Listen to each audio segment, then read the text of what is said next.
Imagine having your whole life put into the hands of a stranger who can take away your freedom to choose from where you live to how to spend your money. And if you disagree on how they are handling things, you have nobody to complain to. There is no outside agency. 7's investigative reporter Carmel Cafaro is on the case.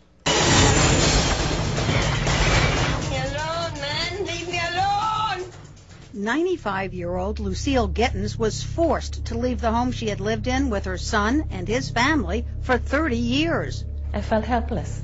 You know, I couldn't help her. I couldn't do anything. It was very disturbing. My grandmother was like my best friend.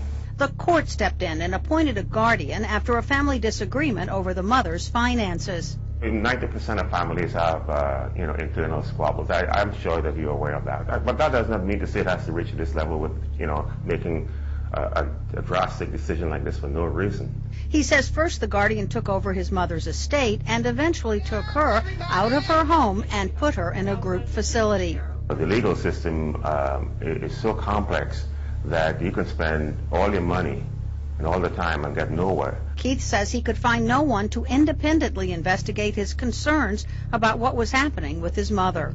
It's too much power given, in this guardianship program. There's no checks and balances, really.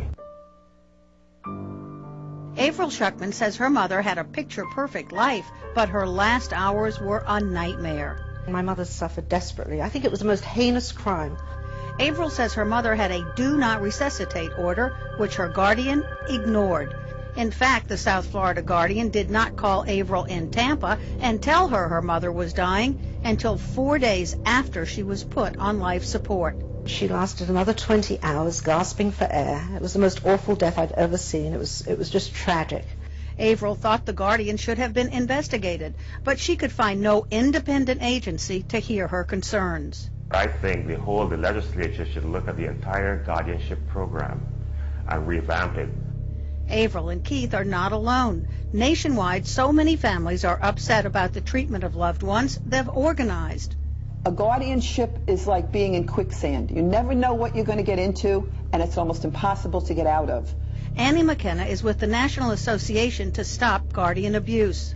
There's a saying in our organization that the main point of the guardianship is to isolate, medicate, and take the estate. McKenna's group has found hundreds of families frustrated with nowhere to turn, like this postal worker who complained because his guardian wouldn't let him use his own money to get his teeth fixed. The guardianship is taking my pay every 2 weeks, plus my overtime money. The association has posted videos like this on YouTube in hopes of getting states to do a better job of regulating the guardianship programs and to create avenues for families to make complaints. And if we can educate enough people now about the abuse of guardianships, hopefully we'll stop it. There is an independent agency that licenses guardians, but critics say there should be an independent agency, someplace families can go to complain if they think guardians are not making the best decisions for their families. Now, if there's something you think needs to be investigated, give me a call, or better yet, send an email. The address is clue, C-L-U-E, @WSBN.com. Carmel Cafaro, 7 News.